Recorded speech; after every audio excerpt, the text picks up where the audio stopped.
Anantasagaram ICDS project office వద్ద అంగన్వాడీలు చేస్తున్న సమ్మెకు 30 రోజులైన సందర్భంగా వంటికాలుపై నిలబడి దండాలు పెడతా తమ సమస్యలు పరిష్కరించాలని, కనీస వేతనం పెంచి గ్రాడ్యుయేటీ అమలు చేయాలని వినూత్న నిరసనను అంగన్వాడీలు తెలియజేశారు.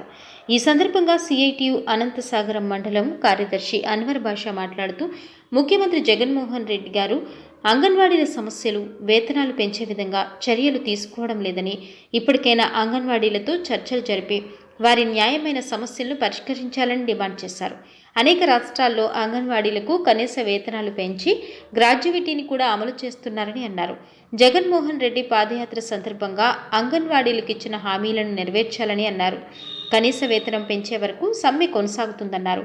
ఈ కార్యక్రమంలో CITU, ICDS Anantasagaram project anganwadi workers and helpers union నాయకులు సునీత, నూర్జహాన్, సుబ్బమ్మ, భాగ్యమ్మ అంగన్వాడీలు పాల్గొన్నారు. ఈ రోజు కూడా 10 మంది అంగన్వాడీలు రిలే నిరాహార దీక్షలు చేశారు.